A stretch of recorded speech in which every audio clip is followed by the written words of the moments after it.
And so Monday opens with a burst of energy and a new lease of life. Of course, Mondays represent a new beginning.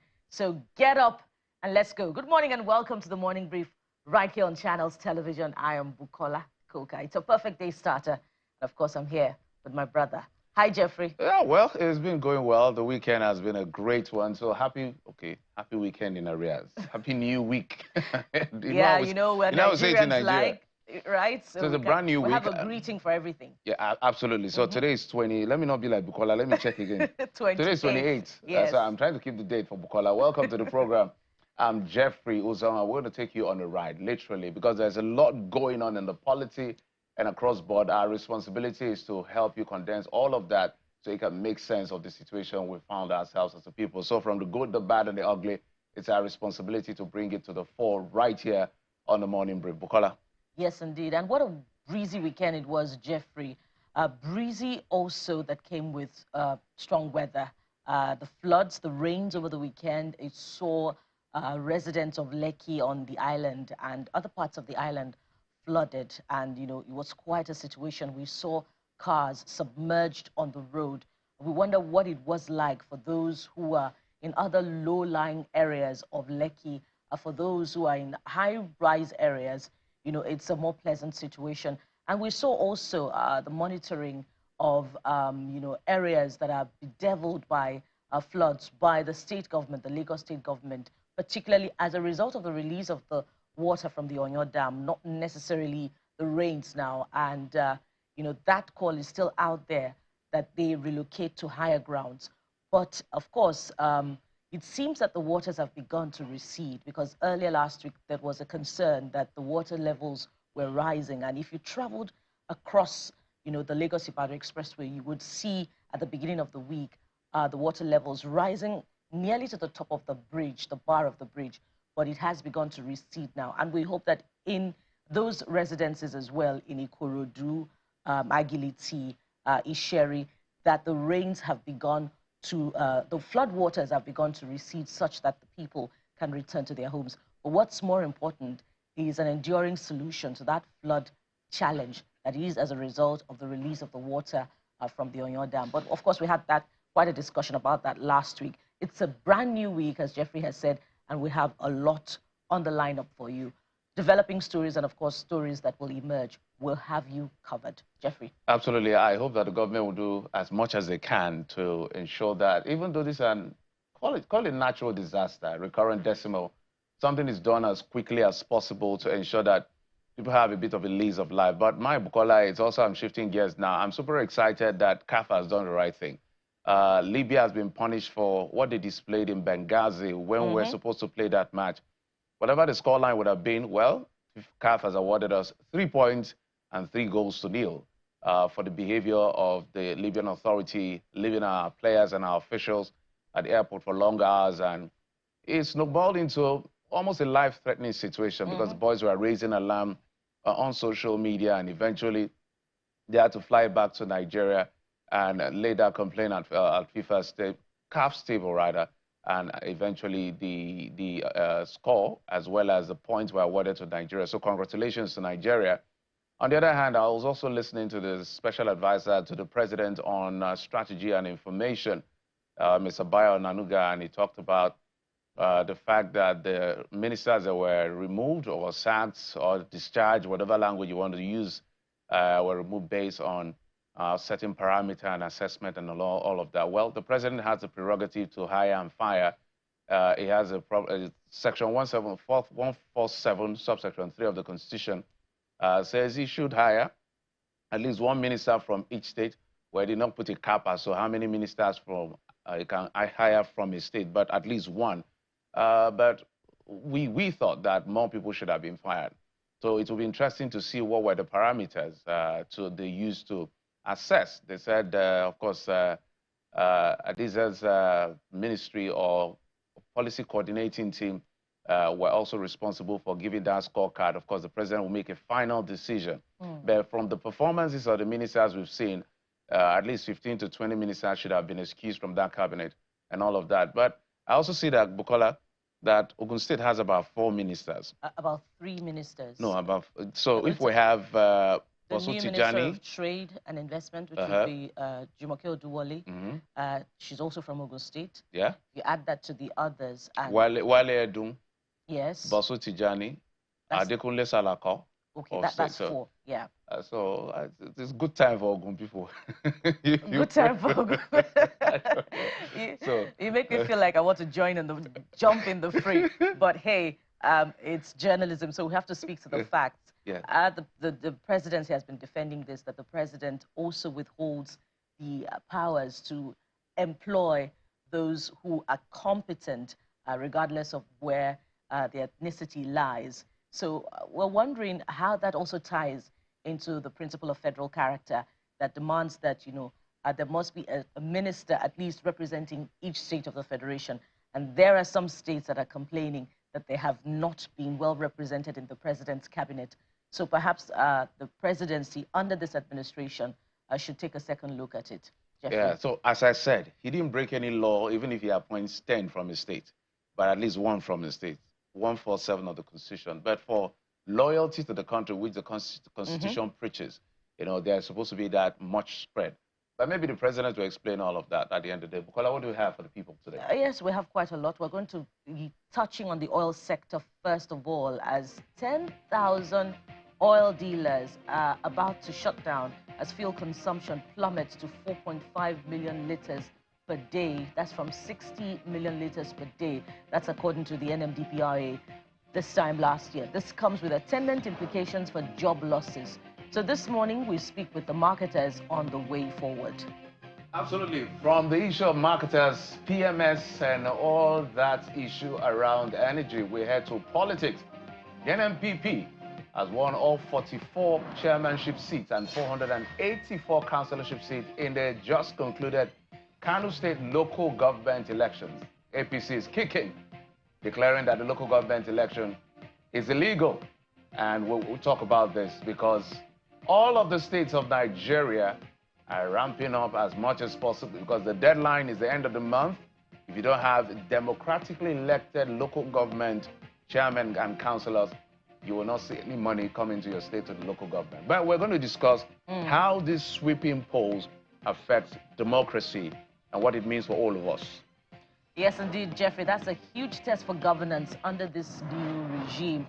But away from that now, we touch on the organization that hugs the headlines the most in suits on accountability. And that organization is at it again, this time with a call on INEC chairman to immediately enforce the court judgment ordering it to prosecute cases of bribery against state governors and their deputies. And so this morning, we speak with SERAP on this latest demand, amongst other suits that it had initiated in the past. Oh boy, it's a big one. So don't worry, we like you to be part of the conversation. So from the issue of petrol to the issue of elections in local government areas and down to the issue of SERAP suing INEC or asking INEC to obey a court order or a court judgment saying these governors, some of them, they gave bribe, they influenced voters, allegedly and all of that. They need to answer for it. But well, let's see how that plays out eventually. How many of them have actually been taken to court and it's really resulted in anything meaningful?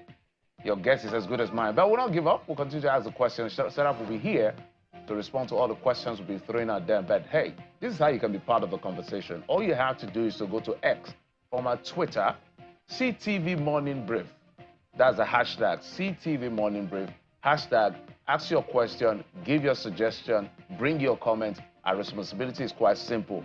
Amplify it right there on our electronic board and read it out to the people. You are the owner of the show. We're just your host. Bukola. And we'll be reviewing your thoughts from all our social media platforms on the program in just a moment. In a few seconds from now, it will be time for top stories. And after that, we'll be reviewing your thoughts on trends. So what are the big stories that you're talking about? Wait to hear us read your comments on them and so many others. And so the show begins unfolding in just a moment. So stay with your perfect morning starter right here on Channels Television. We'll be right back.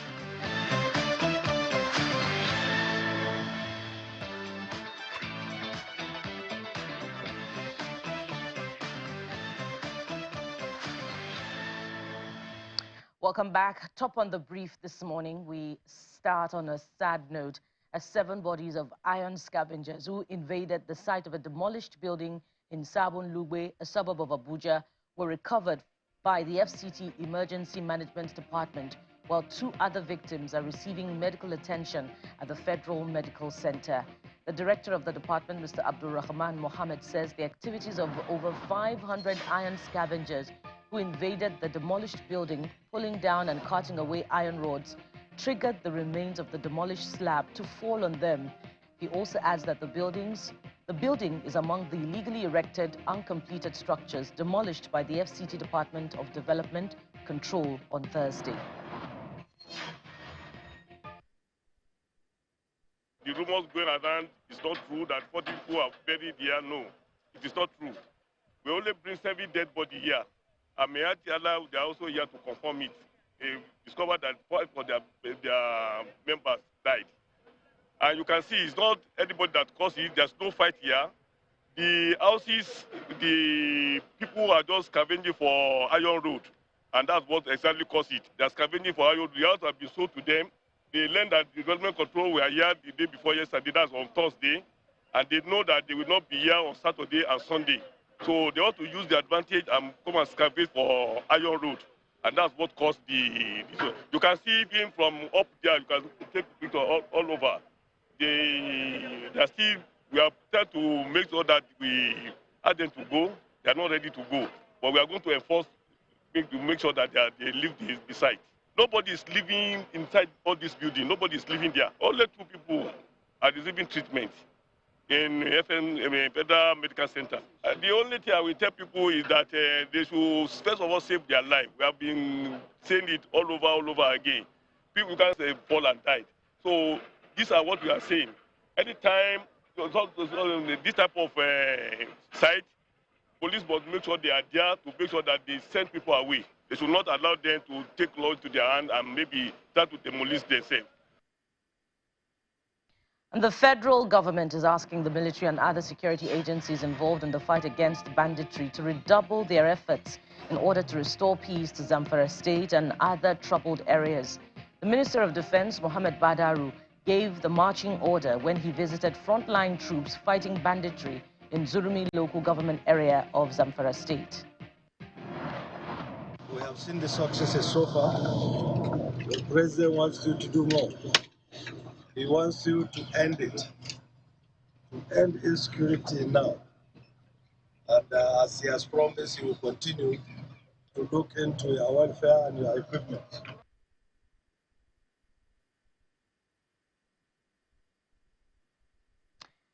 And the Nigeria Safety Investigation Bureau, NSIB, says another body has been recovered in search and rescue efforts engaged to retrieve victims of the helicopter crash in Rivers State.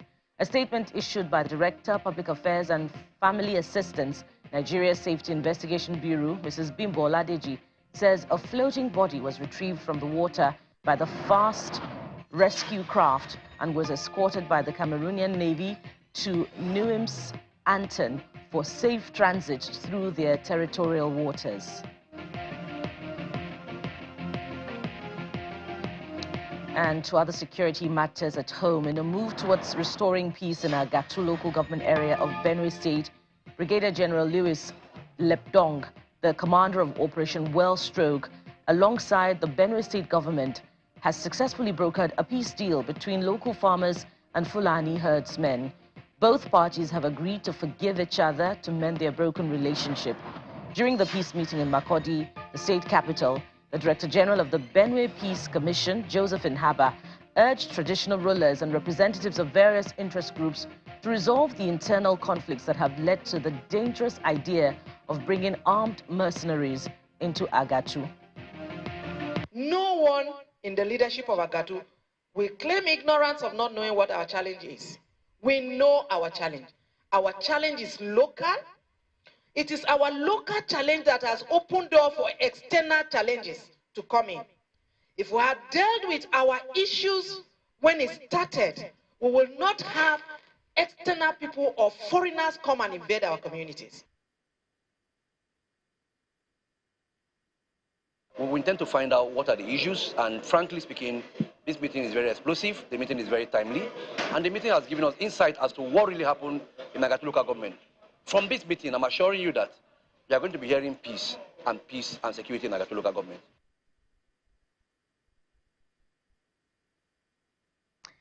And in Benue State, former Governor Gabriel Suswam has threatened to leave the People's Democratic Party if the National Working Committee fails to resolve the issues that marred the party's ward, local government and state congresses in Benue.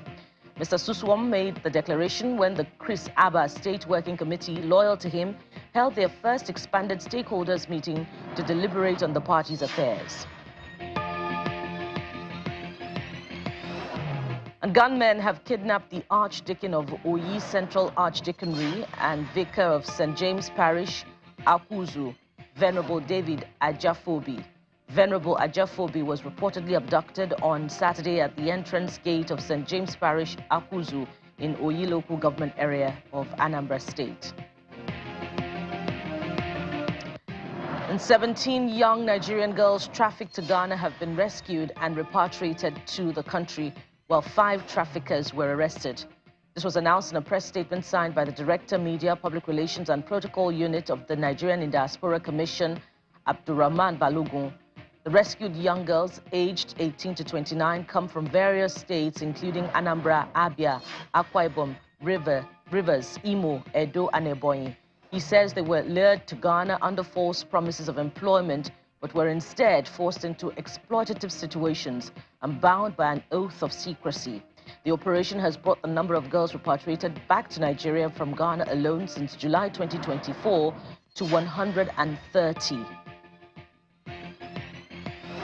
And President Bola Tinubu has congratulated Ghana's Minister of Foreign Affairs and Regional Integration, Honorable Shirley Bochwe, on her election as the incoming Secretary General of the Commonwealth. President Tinubu says he looks forward to working with the incoming Secretary General to advance the Commonwealth's vision of fostering peace, equity and prosperity for all member nations. Bochwe is the second African to be elected Secretary General of the Commonwealth in its 75-year history, after Chief Emeka Anyaoku of Nigeria, who served in that position from July the 1st, 1990 to March the 31st, 2000. She's expected to assume office on April the 1st, 2025. And to other stories now. In sports this time, Nigeria's Flamingos are out of the FIFA Under-17 Women's World Cup after losing 2-0 to the United States of America in the quarterfinals of the CFC Stadium in Santiago, Dominican Republic. In a rematch of their epic quarterfinal from India 2022, USA avenged their penalty shootout defeat against Nigeria to the semi-finals for the first time since the inaugural edition in 2008. A pivotal moment came minutes before halftime when Kennedy Fuller converted a penalty before Kimi Asiano slotted home the winner in the second half of the game. And this time, the women didn't quite come through for Nigeria, but we love the Flamingos all the same. And indeed, all our teams from the Super Eagles to the Golden Eaglets, we, honor their work and we're quite proud of them. Better luck next time to the Flamingos. So what are some of your thoughts to some of the big stories from the building collapse in Abuja, that claimed 7 lives? Quite a sad one coming through from Abuja. A number of building collapses that have occurred in the FCT in recent times. And, it's curious that the story comes through as well, that building, that structure is one that had been demolished by the Federal Capital Territory Authority. Indeed, some details will be coming through from that particular story later on. But of course, your thoughts are important to all the other big stories. So Jeffrey joins me now for a review of your thoughts. Hello again, Jeffrey. Absolutely, Bukola. So let's get straight to it. Yeah, hello to you too. So let's get straight to business as far as the issue of what people are talking about on X. So let's get started with the CAF awarding Nigeria 3 points and 3 goals and even punishing Libya for their behavior when Nigeria traveled to Benghazi, or we're supposed to be in Benghazi for that AFCON qualifiers. $50,000, some people are saying it should have been higher. So these are your reactions. So from Greg, he said, this is a big win for African football, Nigeria and the world in general. Wickedness in the highest order cannot be tolerated. Imagine flying so high and time taken only to allow a whole country reps sleep at the airport. No regards for their safety and risk taken. Nice move by CAF. Interesting. So what are the other thoughts? Jeffrey, you have them? Yes, Dr. Easy says CAF would have given 5 goals because originally that's the amount of goals we would have scored if we played that match. This is Nigeria. But we have the points anyway. That's what is important. And, you know, Libya has been fined. So it seems fair.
Important to respect the police and their uniforms.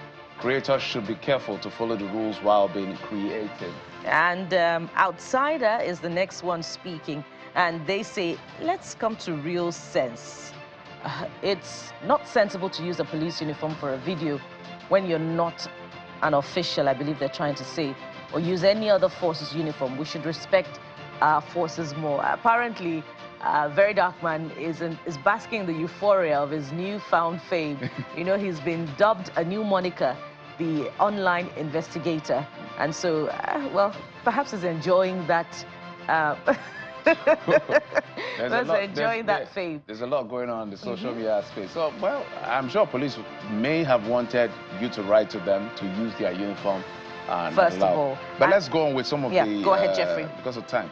Architect Uche said, dear Nigerian police, Nigeria is a democratic nation and every citizen has the right to express themselves, including their choice of attire. Please remember to respect those who fund and trust you to protect freedom, not infringe upon them, uphold your rights, strengthen our democracy. Okay, I don't understand where you're going to with this, but that is the uniform of our Nigerian police force. And it must be and respected. Given the situation of insecurity in parts of the country, they have to take appropriate action to be sure that not everybody is wearing police uniform around.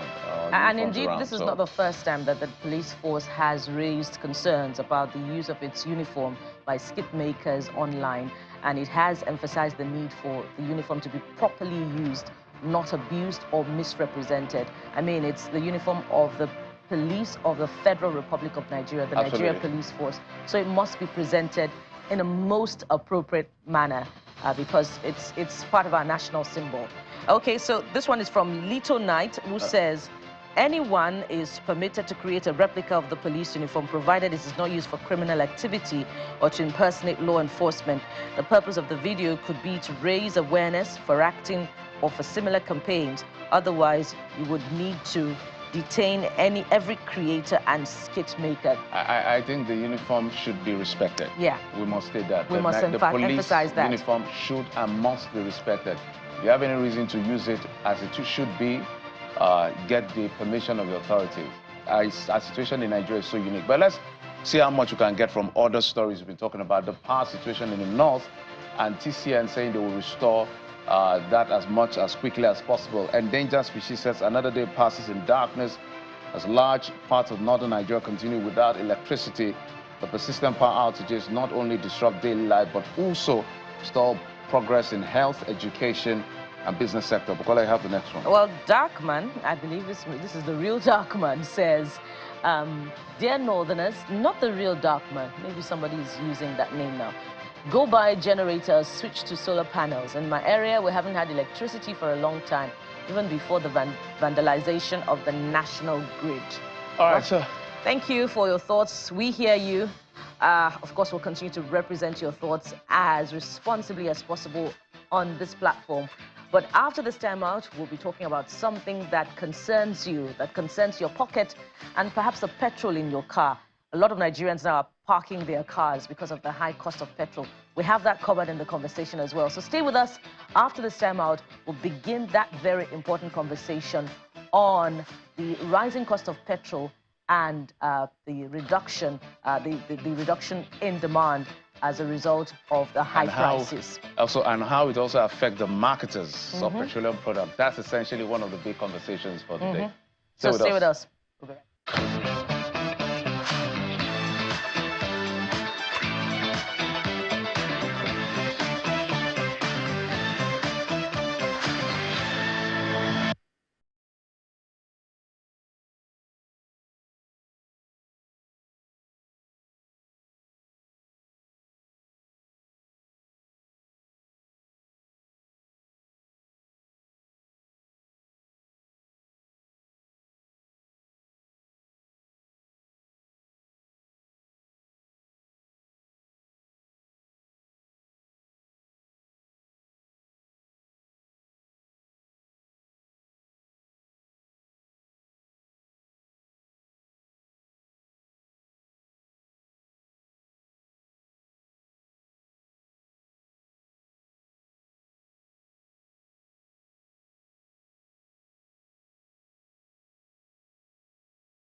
Welcome back. So we want to talk about the issue of petroleum marketers as well as the issue of PMS. So there's a raging concern, if you will. The outlets have been complaining of the availability of products on one hand. On the other hand, they're also complaining about the price of PMS, that even some marketers now, they are finding it quite difficult to lift petrol from the depot because of the high cost. Now, it even gets worse because of the price of PMS, which stands at 1,000 naira and above across the country, a lot of people have decided to abandon their cars and resort to using public transport. And some have converted to CNG, the few that have done that. So now, according to DPRA, the quantity or the volume of PMS consumption has drastically dropped by over maybe 80 to 90%. From what, about 60 million per day, which is debatable, between 40 to 60 million, to less than about 5 million. That is the official statement. That's why we want to find out exactly what is going on in that sector, because jobs are at risk, businesses are at risk. How do we work ourselves out of this situation? We're being joined in the program from our Abuja studios by Mr. Billy Gillis-Harris. He's the president of Petroleum Products Retail Outlet Owners Association of Nigeria. Also joining us via Zoom is Mr. Chinedu Kadike. He is the PRO of IPMAN. Gentlemen, thank you so much for coming on the program. Thank you so much. Good morning. Thank you so much. Good morning. Mr. Gillis-Harris, we've done this over and over and over again, but this is a unique angle. Bring us up to speed besides what we've read and the pressers from your organization and associated organization as to more of an existential threat to the survival of the business. From what we understand, they said the prices, you guys are saying the prices are quite high, and thousands of marketers may decide to leave that space, and even it can lead to loads of loss of jobs. But give us a clear picture of what we're dealing with here. All right. First, let me clarify one of the information that you keep. I'm not a spokesman for NMDPRA, but we need to let you know, let Nigerians know that the consumption rate is not 4.5 million liters. It should be between 40 and 45 million liters. It's not possible for 4.5 million liters to be what is consumed in Nigeria daily. So I hope that that is corrected. NMDPRA has also, ensured that that information is properly, disseminated to us. Now, to answer your question straight, marketers, retail outlet owners, all of us in the industry are finding it very difficult to cope with the current situation. We used to buy 45,000 liters of product a couple of months ago for less than 8.5 million naira. But today we have to cough out about 49 million or thereabout to buy the same product. Financial institutions are not coming to our rescue. Cost of money is so high. It is so difficult to even sell, because what we manage to get in our retail outlets is not quickly bought up, because Nigerians also have a challenge with their buying power. So it is one mix of an issue that we as PETROAN are looking out to find solutions to it in different ways. What method of sourcing can we bring in to bring in more petroleum product, especially PMS, into our retail outlets? How can we design to get this product cheaper? And how can we also make sure that our patrons, do not suffer too much to pay for those services, so that we can be in business? So at the end of the day, the retail outlets are employing so many Nigerians. And if anything happens that we are not able to keep our business afloat, that's going to impact very negatively on the job situation in Nigeria. Mr. Gillis-Harris, so let's be clear on the initial statement I made about the consumption rate. We know that there's been a debate as to whether it's 60 or 50 or 40 or 35, and they've come to correct at some point. What is the current consumption rate that we understand that marketers are now complaining, or the NDPR said the consumption rate has actually dropped Where was it? Where is it now? From where you sit and what information you have, so that we are clear on that. Yeah, well, from the information I have, and you know, I will find it very easy for you to understand that NMDPR makes these publications through approved channels. Right now, the consumption rate cannot be anything less than 40 to 45 million liters per day. Okay, I'm going to get back to that, but okay. Let me come back to Mr. Okadike on this particular. Mr. Okadike, PETROAN has given their own position as to the challenges they are facing. What is your own challenge as far as this is concerned? Is it also a similar situation, or there's a unique situation for you as well? Well, I want to thank the president of PETROAN for giving an insight to this issue. It's very, very simple. Once the prices of goods and commodity is going up, usage is being minimized. It's just natural. It's simple economic terms. And the consumption or what the usage rate of premium motor spirit has gone drastically down, and is affecting the independent marketers. So we're very, very sincere and honest with you.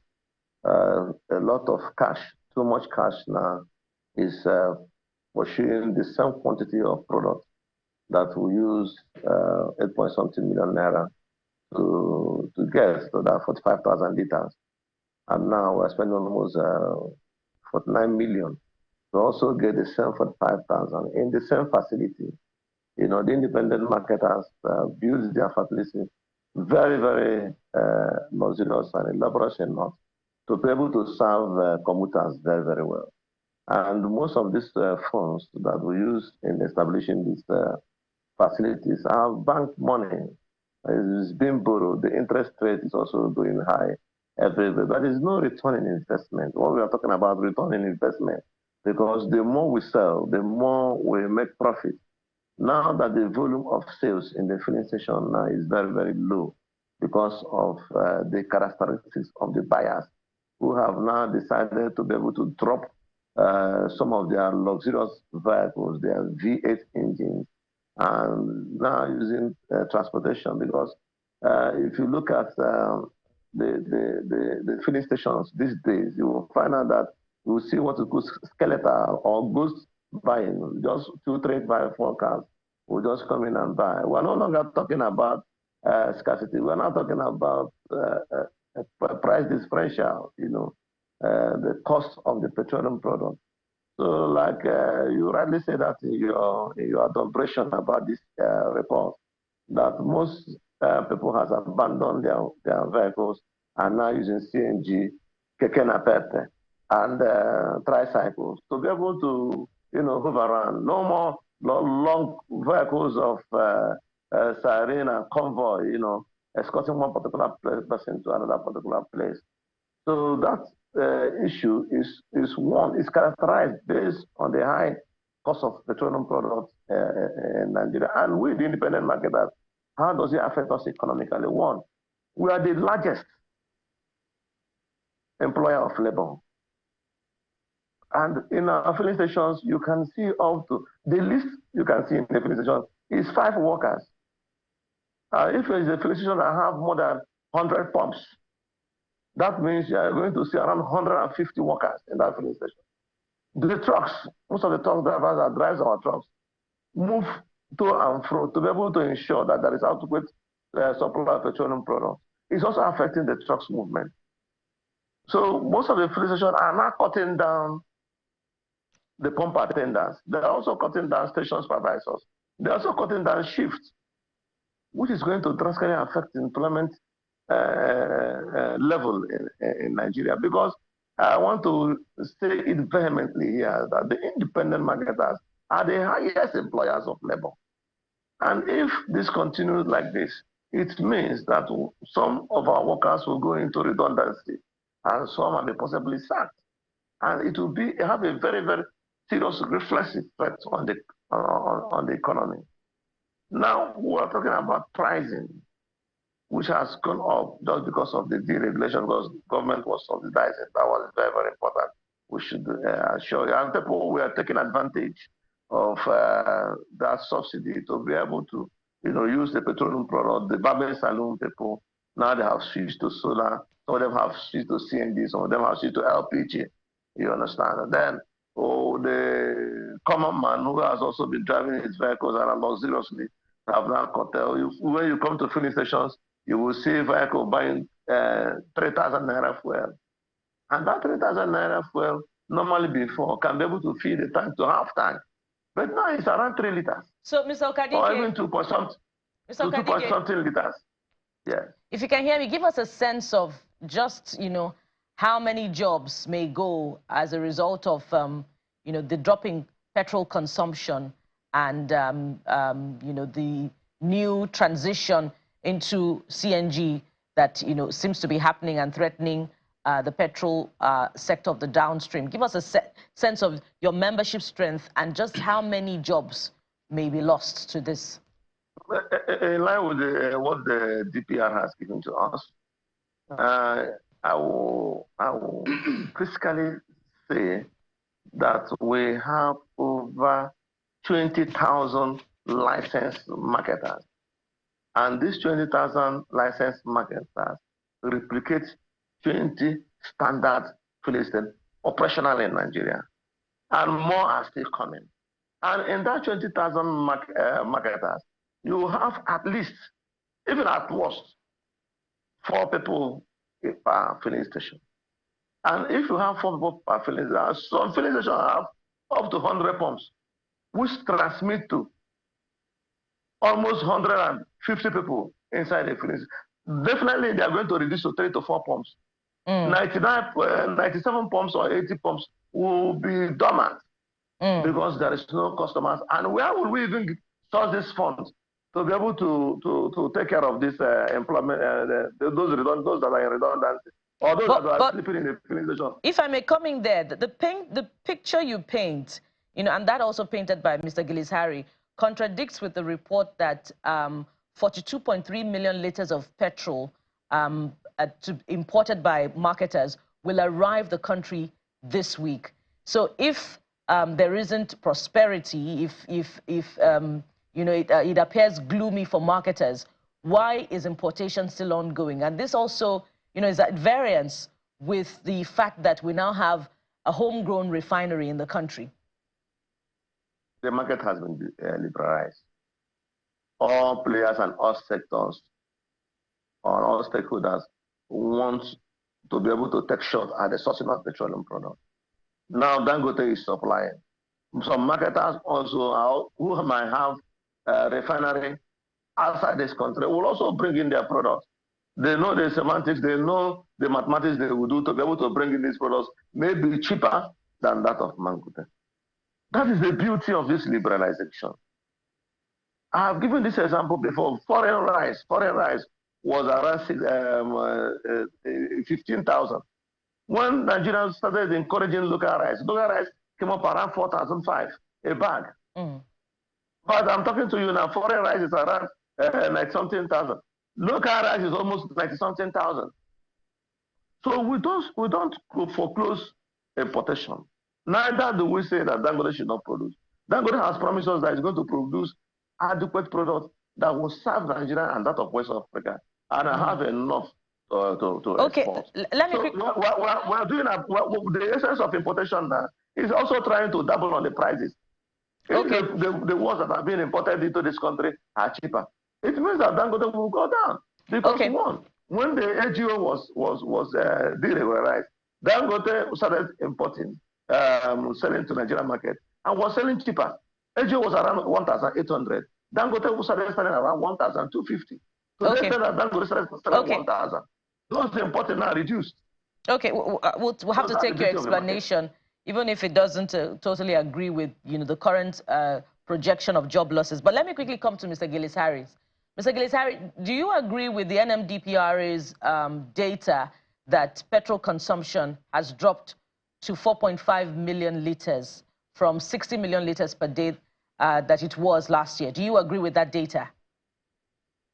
No, that is incorrect. That information is not correct. I have never seen anywhere where NMDPRA's analysis or statistics has given that figure. If maybe it must be a printer's devil that must have put that information of 4.5 million liters per day. That would be just few trucks. Okay. That is scantily going around, very few retail outlets.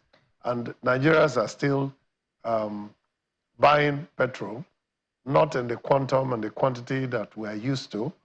And I can assure you that that information is not correct.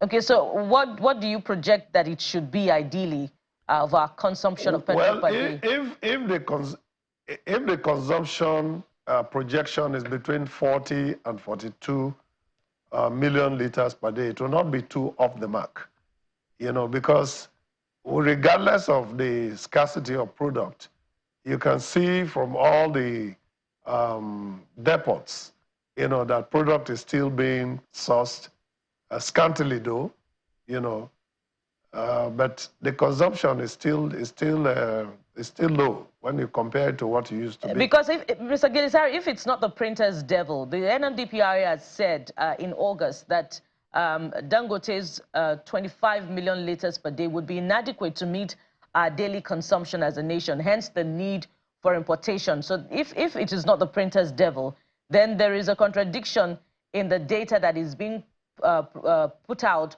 by the NMDPRA. Hence, Dangote's agitation that it should stop issuing licenses to importers because it has the capacity to produce enough liters of petrol per day that Nigeria needs to consume. I'd like you to respond to that.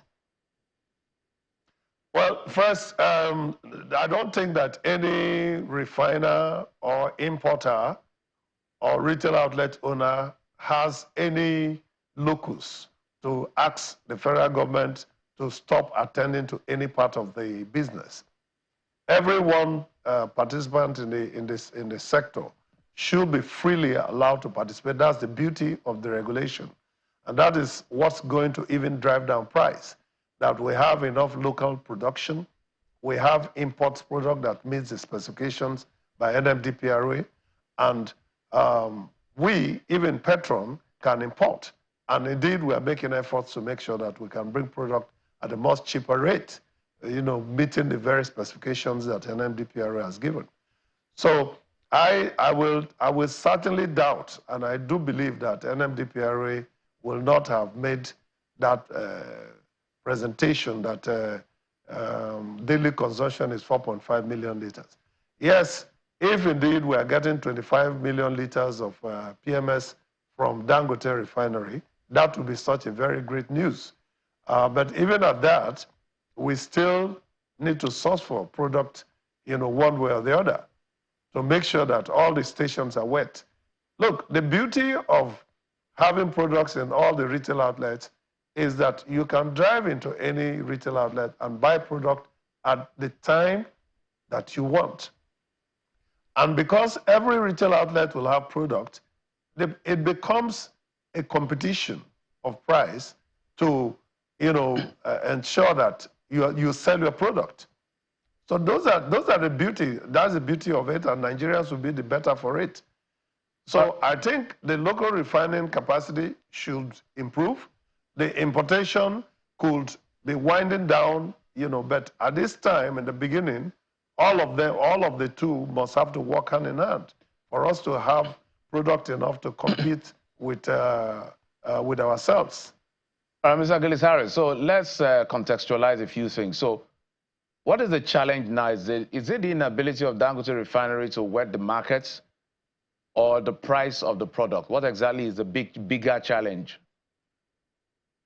Well, the bigger challenge for us now is the price to buy, but also the fact that the supply, you know, the supply metrics is not really very clearly defined.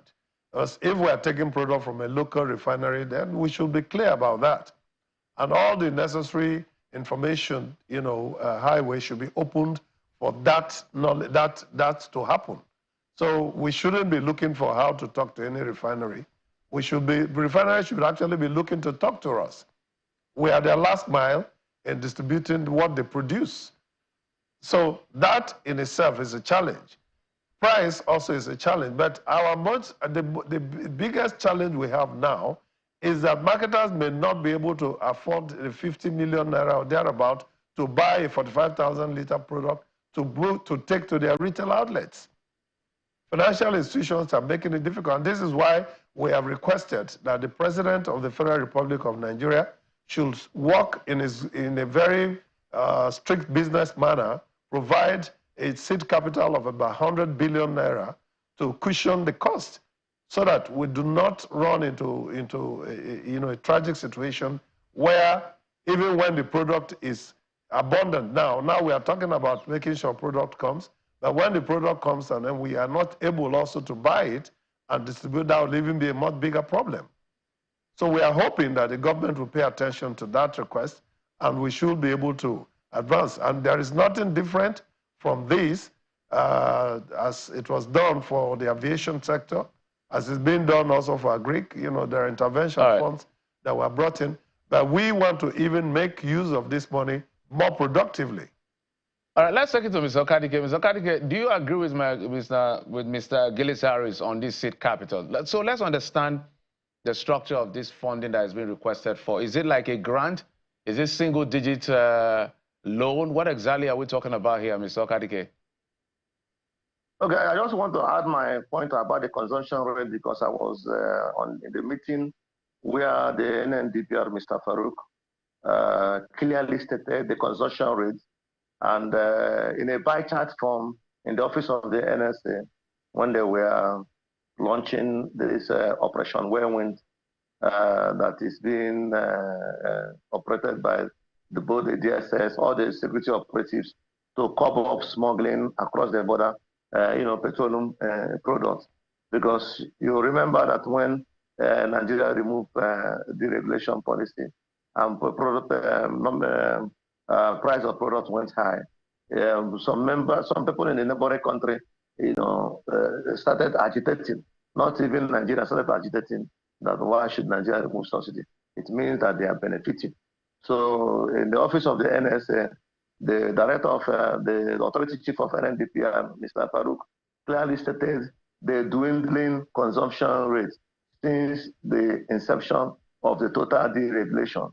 And the pie chart ended around, I agree with Mr. Billy, the pie chart ended around 4.5, 40 million to 50 million liters. It varies depending on seasons, or the period of time within which the regime they calculated the stock.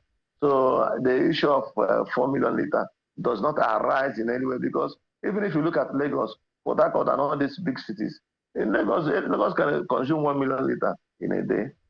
So you can't generalize 4.something million the whole country. It's not possible at all. That report should be discounted and discharged. It's not from NNDPR. The authority chief himself stated this thing clearly before all of us, in front of the National Security Advisor and other security agencies chief.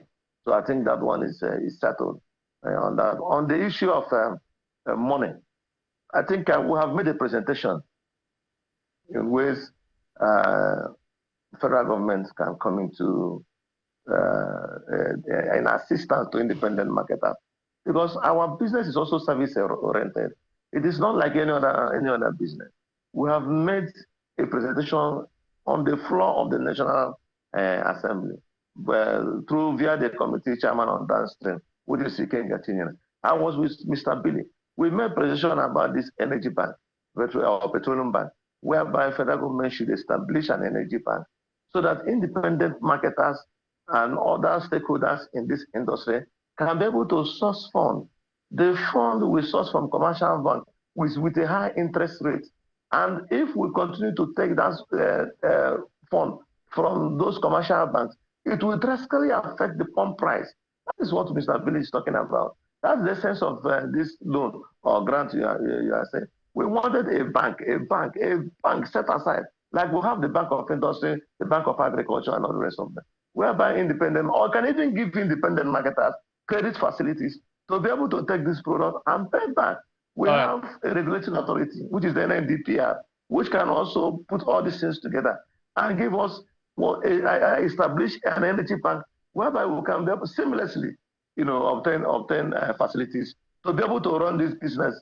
Because most of our members now are not sharing this product. Sometimes they say task force is holding one. It is not correct because they cannot be able to buy 45,000 liters. So they will make it 15,000. They will gather money so that the station cannot be idle.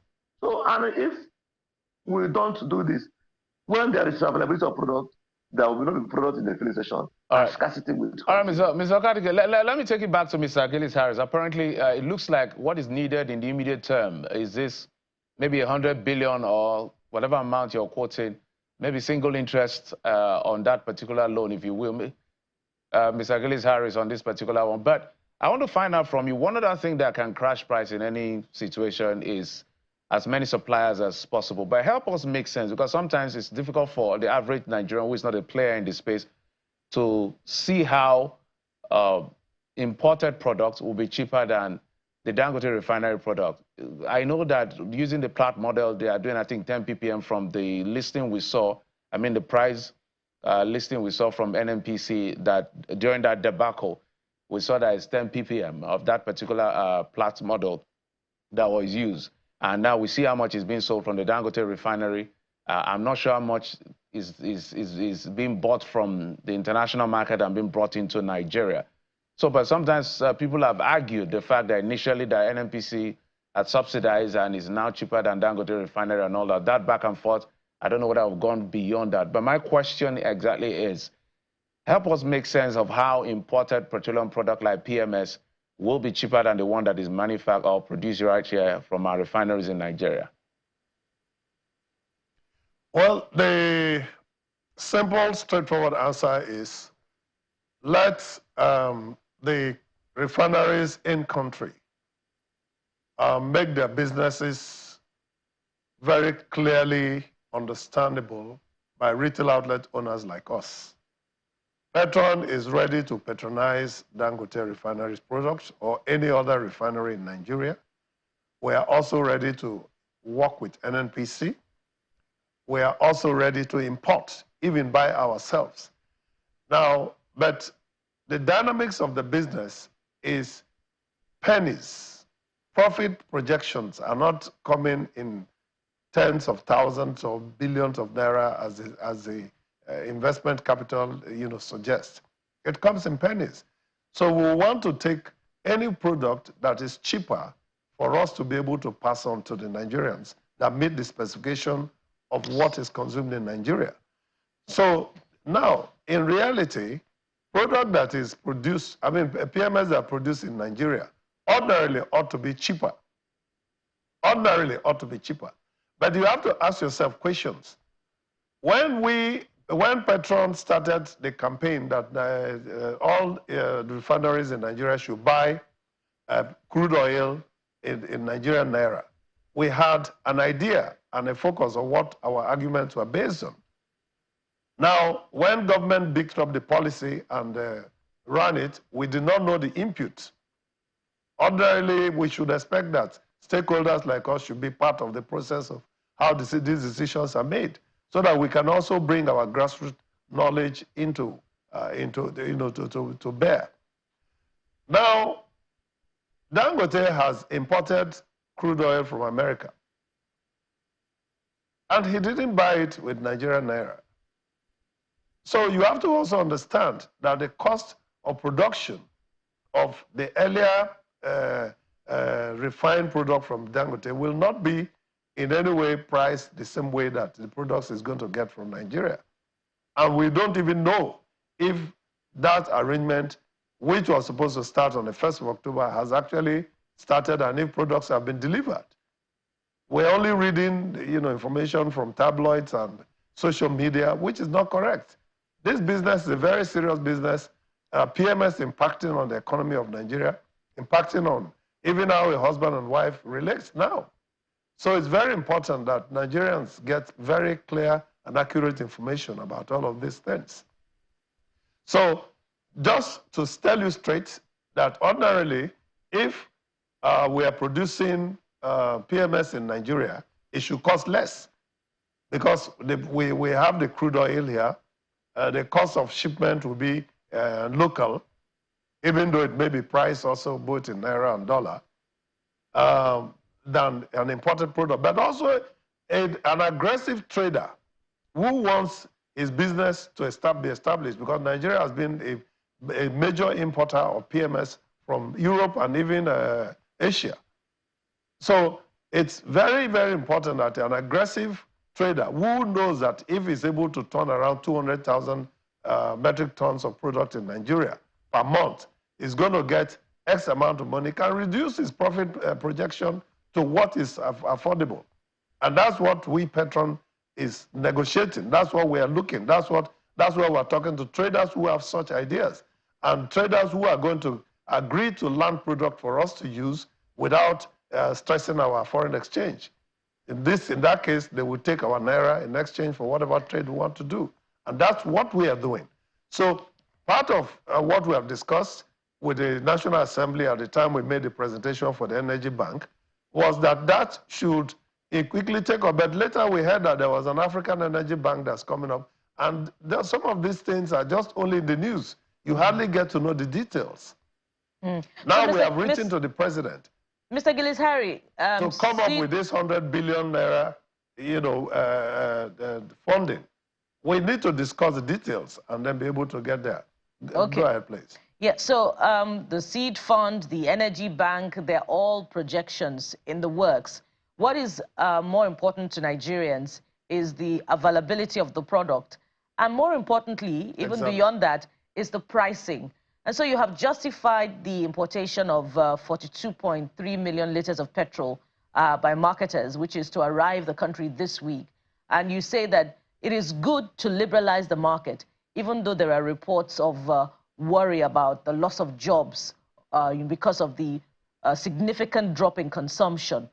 With this importation of 42.3 million liters, are you guaranteeing that it will force down the price, as we say? And if it will force down the price indeed, by how much will we see petrol going down for, if that is in addition to what Dangote Refinery is supplying the market?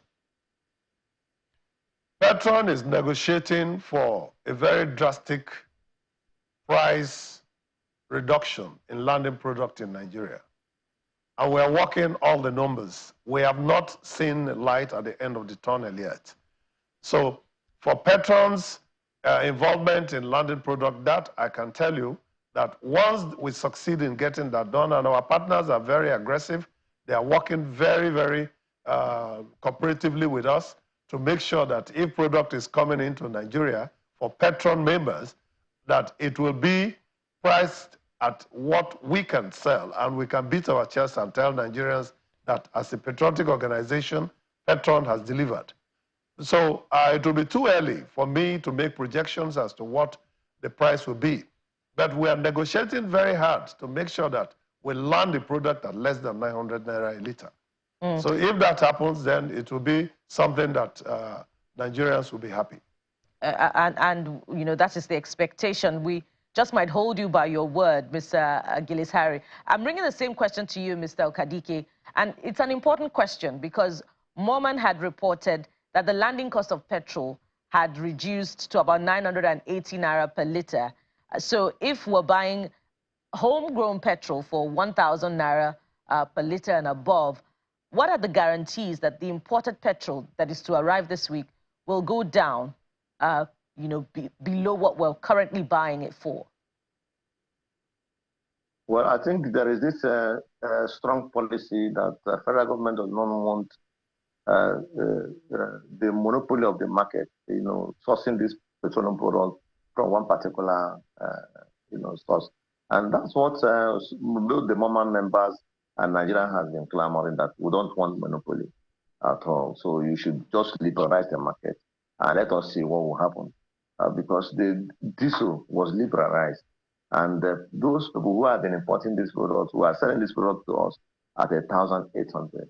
When Dangote came in, Dangote started selling at 1,200. Those that are selling at 1,800 came down to 1,200 with Dangote. Dangote went down to 980, even to 950.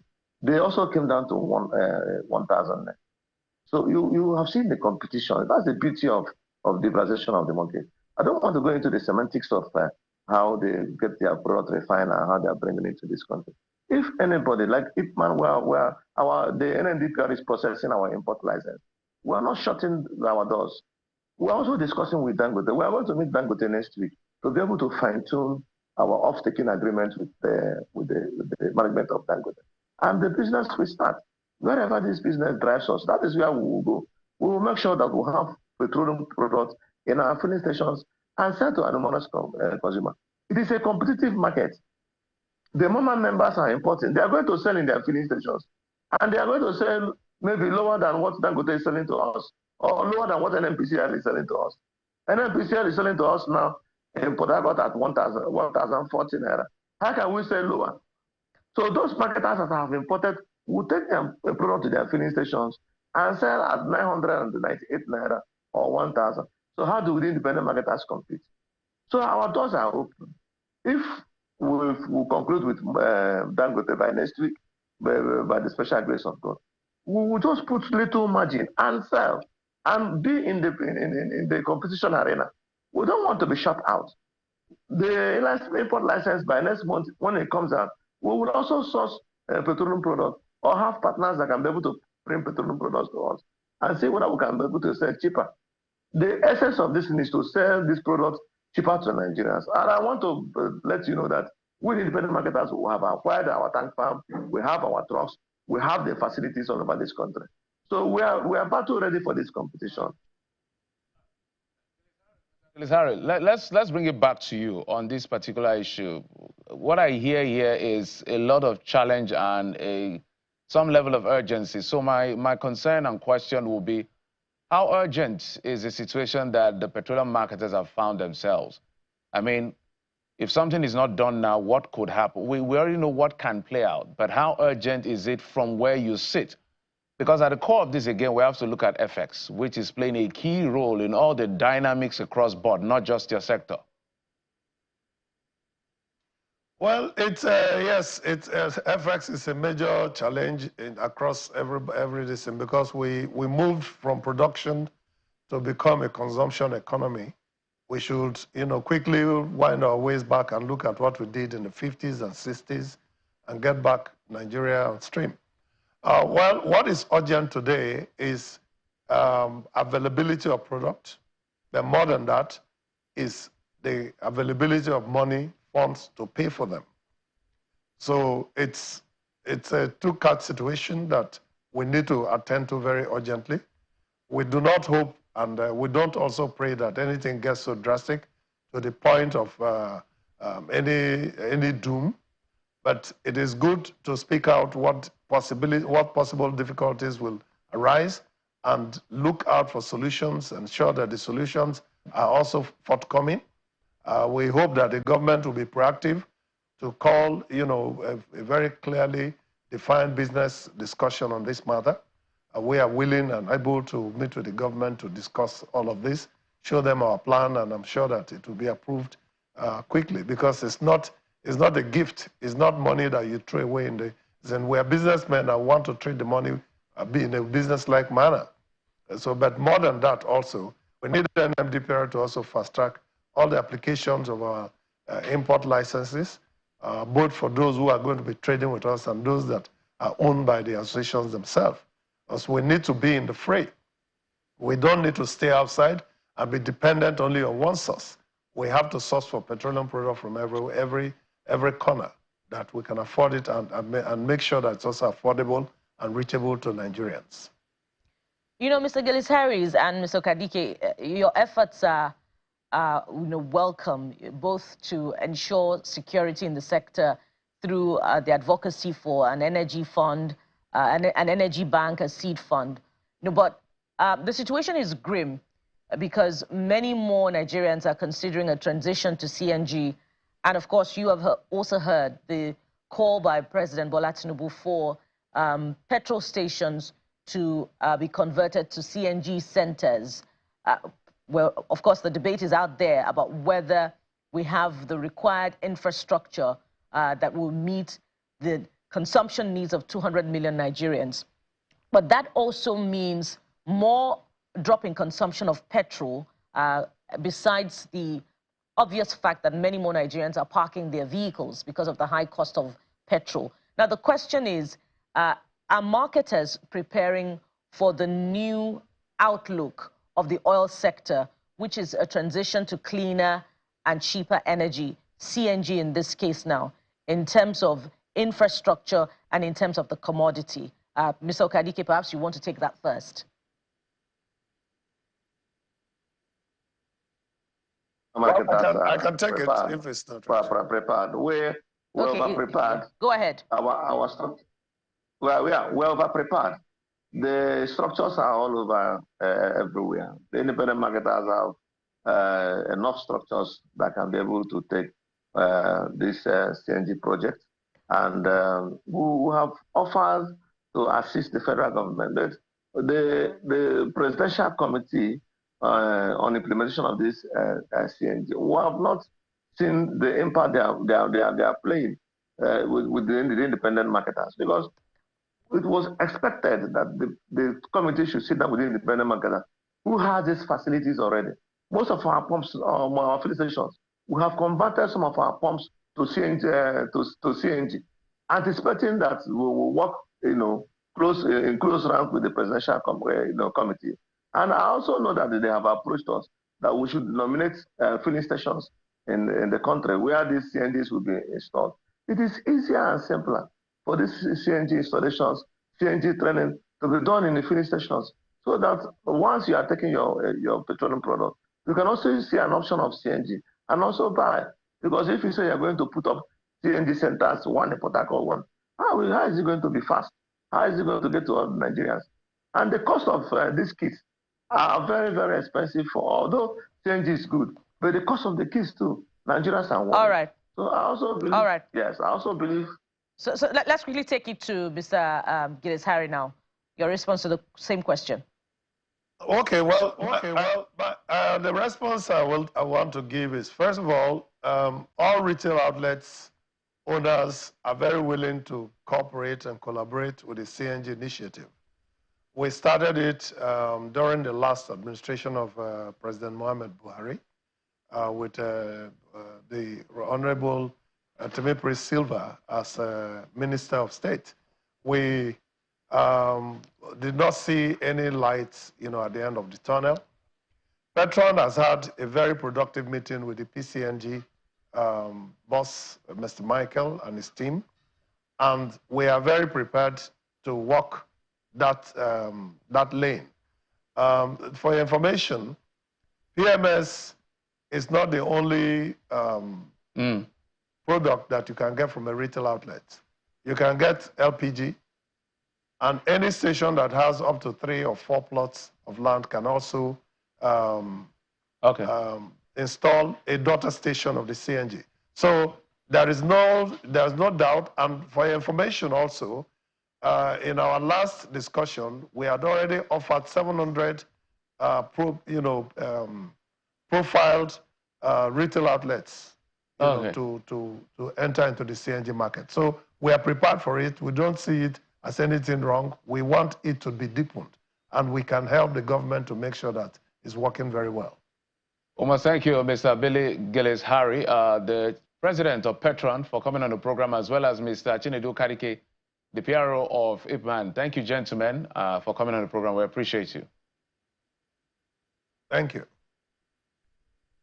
Well, we'll take a quick break now. When we come back, we'll shift gears down to politics. This time, we're heading north to Kano State, where elections held on Saturday, and the NNPP, which is the ruling party in the state, has swept the polls, literally won all the chairmanship seats and the councillorship seats. The APC is protesting against all of that. Join us again. We'll be right back.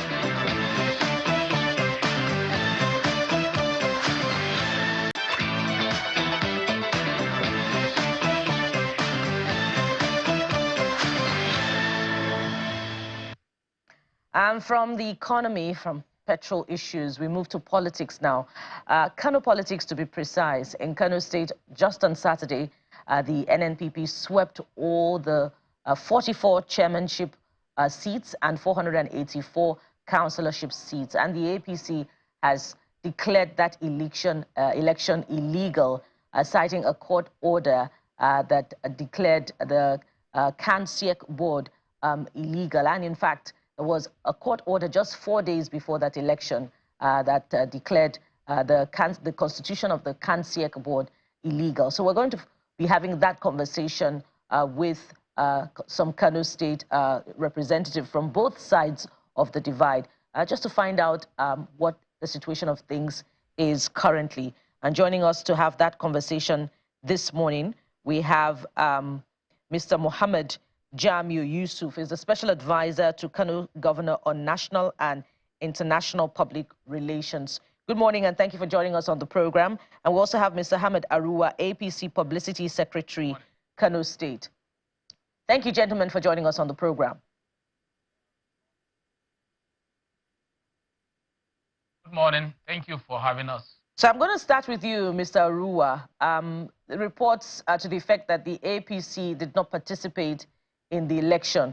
Give us a sense of the position of the All Progressive Congress in Kano State as far as those court judgments are concerned, with, of course, an articulation of your position on the Kano election, your disposition towards the Kano local government election against the backdrop of those court orders.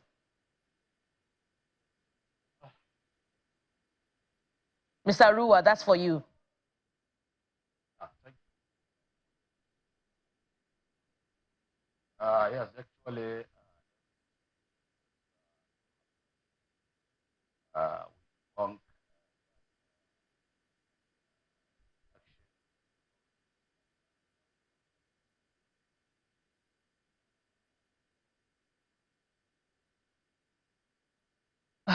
sadly, we're having challenges hearing Mr. Arua. We'll get back to Mr. Arua and, of course, to our other guests in Kano to get a feedback on what exactly is happening in Kano State as far as the election is concerned. But questions are being raised about the local government elections in general, particularly about the concern that the state independent electoral commissions may not be independent after all, independent of the influence of the state government, particularly if you watch the pattern of the election victories in the local government elections, where the ruling parties are carrying the day and leaving very little room to other political parties. And perhaps we can have Mr. Mohammed speak to us about that. Mr. Mohammed, the NNPP has swept all 44 chairmanship seats and 484 councillorship seats. And even though the APC did not participate in the election, other political parties participated in the election. Can you speak to this? How is it that other parties were unable to get even one slot in the chairmanship and councillorship seats? yeah, thank you so much, and good evening, or sorry, good morning, viewers, part of the world. What I can say on this particular regard is that Kano State INEC has set out, rolled out its guideline for elections and advised political parties period should concentrate and campaign for the votes. Most other political parties, instead of going out to the field and campaign, seek for votes from the electorates, they decided to join in the hanky-panky game and the script that is being played, especially for Kano State, and running from one court to the other, window shopping for judges that can be able to do their bidding, while the NNPP as a party concentrated on campaigning to the electorates for votes. And then at the end of the day, the electorate responded to the pledges and campaigns which the NNPP as a party concentrated upon. And then they decided to vote for the NNPP as, while the other political parties, as I earlier mentioned to you, we're busy window shopping for judges that can do the bidding as per the script that was already designed Kano State.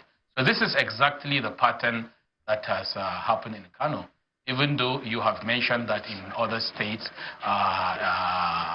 during the local government election it's so. Don't forget that NNPP as a party, when we came into office, we inherited a system whereby the APC had 44 local government chairmen too, and they had 484 councillors. That was what we met, and we treated them like kings, and the state government decided to honor them and work with them even though they are opposition up to the end of their tenure. And the state government ensured that they gave them all they required to function as constituted government at the local level so that they can be able to deliver the dividends of democracy to Kano people. So NNPP as a government, we have been fair to the APC when we came in and met their own local government chairman. Even during this election, we have eagerly and really wanted them to come in and participate and be equal players, but they didn't want to participate. They wanted to go and play their script. So what do you expect? The electorate found solace in what NNPP had, and they voted NNPP as a party. That's it. Mr. Arua, let's bring it back to you. I know that one of the things that was raised by the APC is the fact that members and even the chairman of CANSEC were card-carrying members of the NNPP, and you wanted that election not to hold. But the election has come, and it's gone. The NNPP has finally won the entire seat, both councillorship and the chairmanship seat. What is the position of the party besides declaring, well, you're not a court of law to declare it illegal, but what are you doing next? Because you already have a subsisting, I think, court order. When I spoke with the NNPP National Legal Advisor, he had raised the concern that the motion was filed as an originating summons, also not a writ of summons, and it wasn't like everybody was given a fair hearing and the order was given. So it literally botched the entire process. But I raised the question of no matter how good or bad a judgment is, according to our law, it must be set aside. What is the position of the APC at the moment? Because it looks like you're moving on again to another legal issue.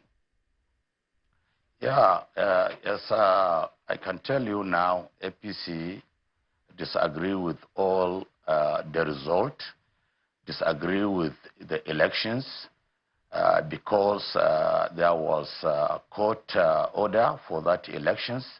And as you are aware, that APC, we really went to court, you know, to tell the court that in 2001, there was a sign by the former governor of Kano State, Dr. Rabi Musa Konkoso. He signed a bill, you know, that anybody holding office, political office, will not be able, you know, to hold office of election, that is CANSEC or something of that. By that order, we decided to go to court and tell the court that, yes, most of the members of this Kano State Independent Electoral Commission were card-carrying members. And we cited about 7 of them, you know, with evidence to the court, and that this is the registered where they have registered their names. This is the photocopy of the card which we have. And, you know, the court decided to tell the CANSEC that there was no CANSEC, there was no member of that institution. To our, you see, to our understanding, even the government of Kano State come through, you know, the legal way. So I don't think there is any position from the government or the CANSEC that they will continue to hold these elections. In that conditions, APC, one, disagree that there was no election in Kano because there was not even the body, you know, to announce the elections. Because the CANSEC was the body to announce. The chairman of the CANSEC was the chairman of the board, which is supposed to announce the elections. So if the court tells you that there was no that institutions, then who declare the elections and who is the chairman of the elections? Are you trying to tell me that the court verdict was not right, or what? If the court was right, I think the government of Kano State come through that way, and they have agreed and accepted that legal was working very well. While I can tell you, it happens the same way of these emirate tussles. When the Federal High Court give an order, sometimes they will go to state court or state high court to give another order to contradict all the case. But in that regard, APC, one, we have made our announcement yesterday that there was no any election in Kano State. All right, Mr. Arua, before... for you to tell apologies. Before I take you to the representative of the government, there are two issues that were raised from the legal angle. On one hand is the issue of whether you should have approached the state high court instead of the federal high court. I want you to speak to that first, because they say it's Kansiek, it has to do with the elections of local government according to section 197 of the Constitution. So why did the APC approach the federal high court instead of the state high court? There are so many interpretations, through the law. I think sometimes you may call a lawyer to come and interpret all that kind of issues. We are a legal people, we are Nigerians, and every court, I think, you have the right to reach every court as far as you are a Nigerians. Even though if you are not a Nigerians, you live in Nigeria, you're supposed to approach any court. We decided to go to Federal High Court because we believe the Federal High Court will listen to our grievances, and they will understand what we are trying to bring off. So we decided to... Ms. Arua, my apologies. Yeah. It's not a question of sentiment. It's a question of jurisdiction here. All right. So that's why I'm asking. Is it because there is a part of this litigation that you feel that should have been interpreted by the Federal High Court instead of the State High Court? It's not a question of convenience. It's a question of jurisdiction. Well, the APC decided to reach Federal High Court, as I think that was our decisions. And, I'm sure through that way, we'll reach out to the Supreme Court, because it is not something that will just come and live in the state. Maybe later they will tell us they have constituted a judicial, maybe for elections. And later on, they will tell you that after that, nothing is going to happen. Now, we take away right from this place to the Supreme Court. And believe me, that the Supreme Court will listen to all these issues. And I'm sure we are going to get something that will be very useful to all Nigerians, not only us. But you can understand that in every state that they hold elections, when the sitting governments were there, they will tell you that they have swept everything. And I have heard my friend when he was saying we leave a legacy for them, 44 local government, 484 councillors, and that was why when they came in, they did the same. I think Nigeria is beyond that. We're supposed to, put a very good example by this age. When somebody made a mistake yesterday, I don't think when you come today, you will repeat the same mistake. We have to put things in order. And most of them are saying the federal, maybe the upper court in Nigeria permitted all the government, to go for elections. But that was not the way they asked them to go. You have to constitute a very legal, yeah. Yeah, let me just quickly come in there. Let's manage our time and make the conversation as even as possible. It will seem as if both parties are cherry-picking which court order to respect. Mr. Mohammed, I'd like you to speak to this. Governor Abba had shunned the court order stopping the Kano election and local government election and went ahead with the Kano election. And indeed, in one of the court orders, the CANSEC chairman was sacked for being a card-carrying member of a political party, I believe the NNPP. I'd like you to speak to this. All right, thank you so much, my sister, for this opportunity. As I respond to that, I will start first by thanking the Publicity Secretary of the APC for accepting that his political party made a grievous mistake during their own local government election, which I know we didn't make that mistake. We campaigned and people voted for us. And coming to the issue of the courts, the CANSEC, early September, approached the Kano State High Court with some reliefs that it sought and demanded to get an injunction restraining all political parties from taking any action that will disrupt the activities of the CANSEC. And the Kano State High Court gave that order on the 25th of September. After that order was sought and given, the APC as a party went against that order of the court saying no action should be taken pending the determination of the suit. But they went to the Federal High Court with the sole mission of putting a will and a hammer in the wheel of the progression of the CANSEC, which is against what that order of the court is. And they went to the court and they got what they wanted.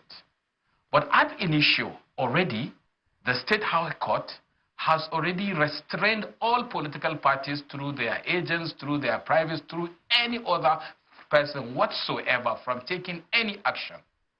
But they took the action and went to the Federal High Court and they got their judgment. So we already have that order restraining them from taking action which they took.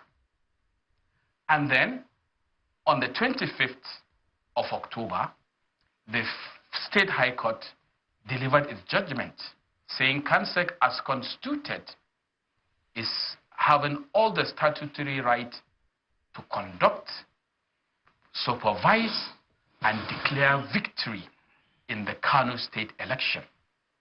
So when you look at the case from this perspective, you can see clearly the APC are in violation of a court order by that action that they took. While the Kano State government has shown to the world that they are respecters of the judiciary, and the CANSEC, they have respected the judiciary and the sanctity of the judiciary because they abided only by what the judgment of the Kano State High Court has declared. And don't forget, the State High Court are high courts of unlimited jurisdiction, while the Federal High Court has its limitations as cited in the Constitution of the Federal Republic of Nigeria. They do not have the jurisdiction to dabble into issues of the state, issues of creation of the state. But unfortunately, like I said, this is a script that is being played. And let me even tell Nigerians this.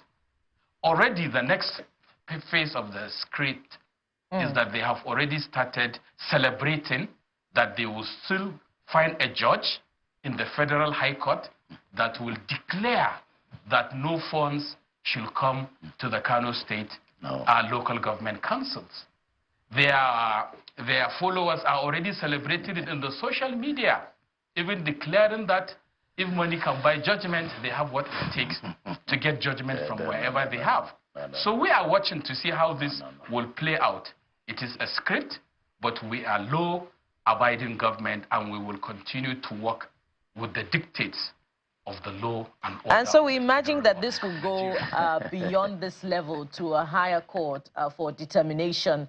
And while we wait for that to happen, we will, of course, be following the sequence of events following the concluded local government elections in Kano State. We imagine, of course, that all elected officials will be sworn in no distant time. But, of course, the courts will also decide the matter. Would like to thank you very much, gentlemen, for your time on the program. We've been speaking with Mr. Mohammed Jamu Yusuf, Special Advisor to Kano Governor on National and International Public Relations, We've also had from our Kano studio, Mr. Hamad Aruwa, the Publicity Secretary, All Progressives Congress, Kano State. Thank you so much, gentlemen, for joining us on the program. Thank you very much. Thank you so much. It's wonderful being with you people.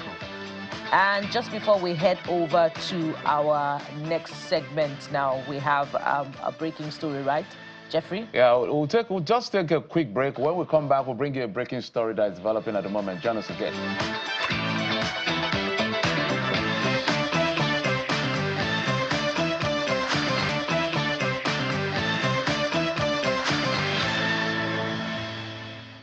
Welcome back. We'll switch gears now to the issue of elections and accountability.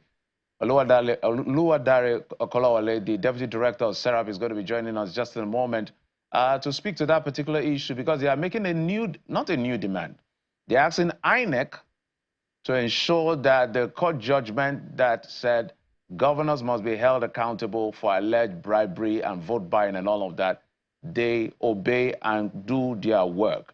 Plus other issues that are arising as far as SERAP is concerned. Mr. Oluwadare, thank you so much for coming on the program. But before I come to you, we have a breaking story. So I'll come to you in just a moment.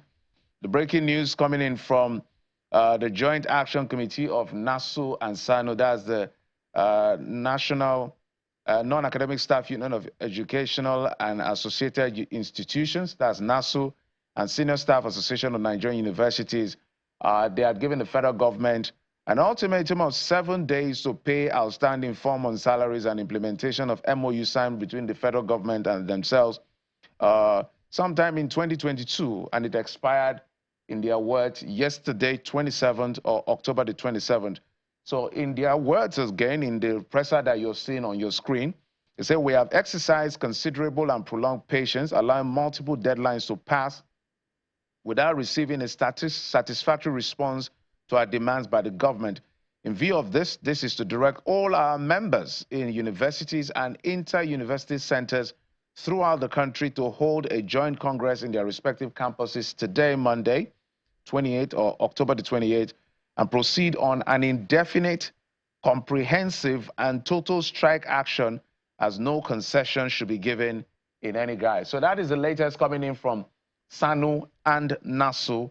They are proceeding on an indefinite strike action because, for them, the action of the federal government to accede to their demands of paying outstanding salaries and other MOU signed with them has not yielded any results. So that is the breaking news coming in. It's a developing story. As soon as we get further details of this action, I'll bring you up to speed.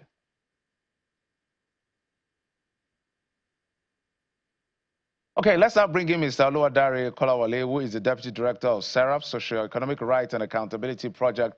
Mr. Oluwadare, good to see you again. I'm happy to see you again. We always say SERAP is always in the news. But let's get the big elephant out of the room. First off, before we come to this issue that is you're demanding, I mean, SERAP is demanding that governors must be held accountable for what played out in last year's general election across the subnational levels. There was a back and forth as to the issue of the DSS that, you know, they sued SERAP for defamation to the tune of 5 billion naira. And from what I read, they are saying that, look, they approached your facility as a routine exercise to acquaint themselves with new leadership within the centers where they operate. And the person in your office has said, look, the people that you want to see are not here. You should have written, maybe you come back later. And they say as they left, they were surprised to see that the organization put out an information saying, hey, your office was raided. And then it gave them, it gave rise to the litigation that, and in fact, they are saying that 2 persons were suspended to that effect within the organization, I mean within the DSS. So it's a back and forth between you guys and the DSS. So what is the true picture of things, and where is that case at the moment? Thank you very much. I would only be able to speak to these briefly without touching on the subject matter that is already in court. So, but the facts in the public domain is that the DSS has gone to court and they've made these allegations against SERAP about what they thought they had a case for defamation. But I think what has been established so far is that the DSS indeed visited our offices and that it was an invasion. As to the merit of the case they filed, I would leave that to be argued by our lawyers in court. And ultimately, we are sure that the court will agree with us, or I can say the court will agree with Nigerians in this instance. And a very simple explanation would suffice. What has been the character, the antecedent of the DSS that would not amount to an invasion if they visit any offices, particularly when they could have done that formally instead of doing it informally like they've alleged? And really, the fact is also clear. There has been no new leadership in SERAP, so to speak, that would warrant what they called the familiarization. But I'm sure our lawyers are presently preparing our papers, and we'll join issues with them in court. But I do know clearly that this is just one of those antics, those strategies to intimidate and to harass SERAP into silence. Mr. Lodare, I'm happy you didn't speak to the substance of the case so that I won't be preempting outcome at the end of the day. But I needed you to speak to it because I think this is the first time we're having you here since that issue came up. 5 billion is a lot of money, and defamation and all of the issues around it. But let's talk about the very substantial issue here that has to do with SERAP saying INEC rise to the occasion. You are alleging that governors may have exercised some malpractice in terms of how people were elected into office, and you're insisting that INEC must investigate and bring everybody who is responsible and culpable to book. This call you're making, have you gotten any response from INEC? No, and I think it's better we put this in context. Thank you very much for that question. What happened during the 2023 general elections in various states in Nigeria, according to reports that is the public domain, incidences that are clear, that offend the clear provisions of the Electoral Act, where political office holders were alleged to have been involved. And INEC, being the sole umpire in the electoral system, particularly the general elections, has that duty to investigate and prosecute. That is the clear provisions of the Electoral Act, which INEC hasn't done. So we wrote to INEC last year for INEC to do that. INEC did not respond. Then we went to court. And then the court, in hearing this case, decided in July this year, mandating INEC to do those things that we've asked INEC to do, which is basically to investigate those allegations and to prosecute those offenders. And I also like to point out again that the Electoral Act puts these responsibilities squarely at the doorstep of INEC. It is not the job of the police. It is not the job of any other law enforcement agencies, even though they can act, but it is the job of INEC. That is what Section 145, Subsection 2 of the Electoral Act says.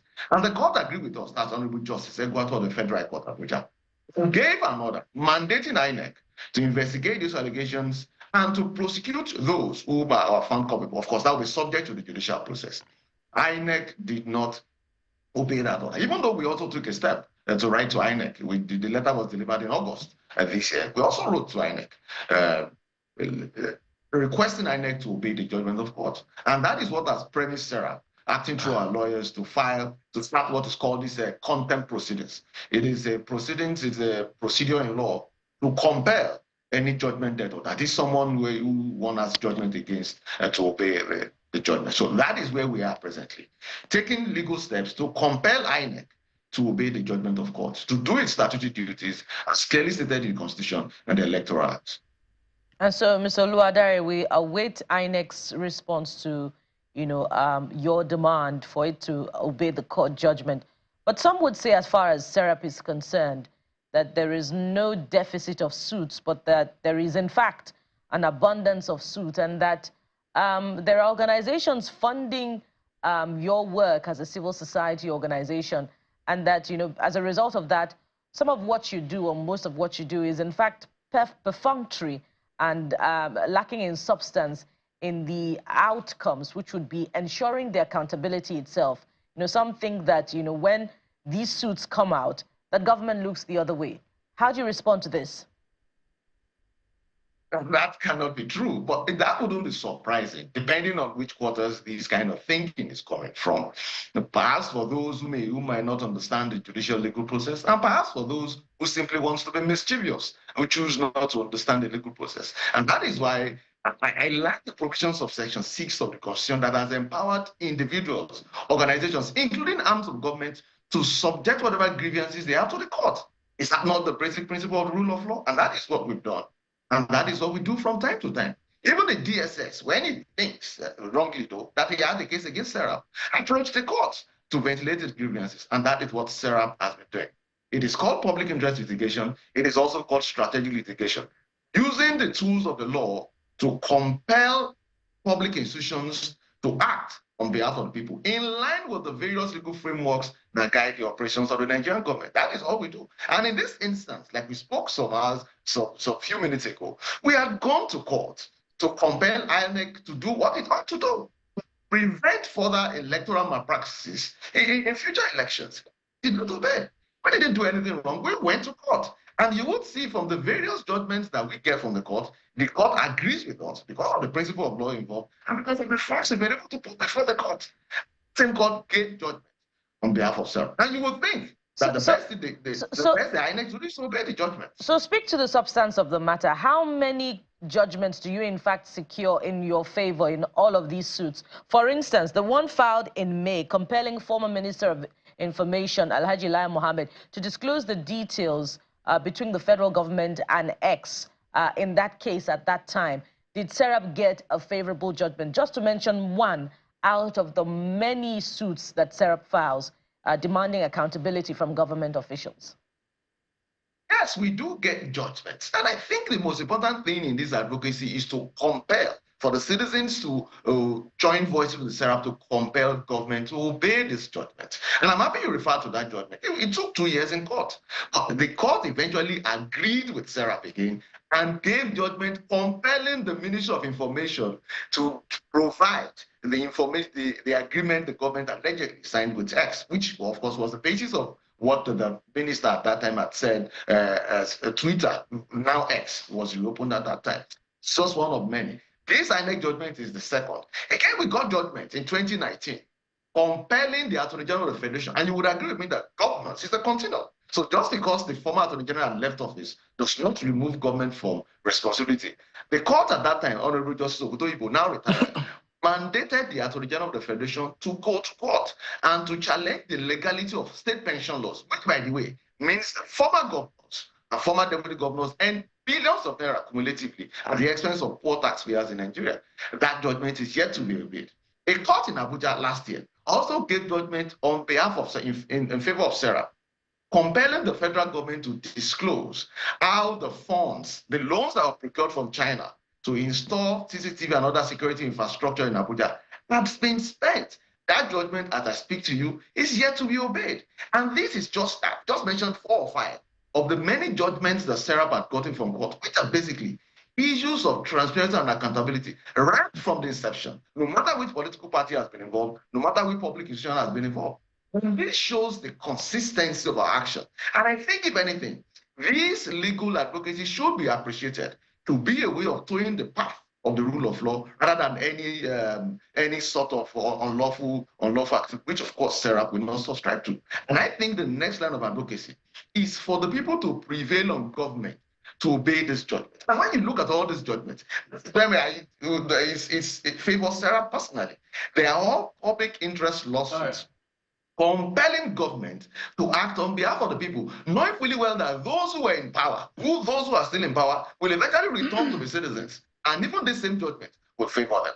But unfortunately, spending time in court and getting judgments has not really given that benefit for Nigerians. There's a lot of that as we begin to wind down. It's perhaps what Bukola is talking about is what I can call litigation fatigue. A lot of people have had SERAP suing every other Sunday. SERAP is either suing or writing a letter. But we must commend you for what you do, putting the government in check. But in terms of, we see also compliance hesitancy and even disregard, literally, because I don't know where or how many of these judgments that have been in favor of SERAP has been obeyed or respected or even followed through at the end of the day. So what is left for you in your kits of action when these things happen? Because these are very important issues. If people committed malpractice in an election, which is a hiring process every 4 years, it's a very serious infraction on democracy. And those people should be checked. If the institution responsible for checking them is not doing anything, then where does SERAP go from here? And that's what we're doing presently with these suits against INEC. Our lawyers have commenced what is called contempt proceedings. This is a proceedings in law that compels anyone with one has judgment against to obey the judgment of court. Unfortunately, we shouldn't be doing this, but that's where we found ourselves. So we have filed what is called in law Form 48, which is basically a notice to the judgment to INEC in this instance, giving them notice, and that speaks to the head of INEC itself, to show cause why he should not be committed to prison for not obeying the judgment of court. They've been served that process more than a week now, and the next process is to get a date for him, because of course, even though it's a judgment enforcement procedure, the court still gives the other party, INEC in this instance, the opportunity to defend itself. And we've seen that happen in a lot of instances, even with agencies such as the EFCC. So the next step in this procedure is to have INEC show cause to the court, and not to SERAP in this instance, why he does not obey that judgment of court. Based on trend, I don't know what will come out of this, but we hope for the very best. We hope that there'll be a day when action like this will be followed through and through. That's why I asked the question. I know you filed this particular case, this contempt case, and what will not happen if it's still not obeyed and all of that. But we're totally out of time. Mr. Kolawole Oluwadare, Deputy Director of Social Economic Rights and Accountability Project, SERAP. Thank you so much for coming through, and thank you for the work you do at SERAP. Thank you very much. I appreciate this opportunity.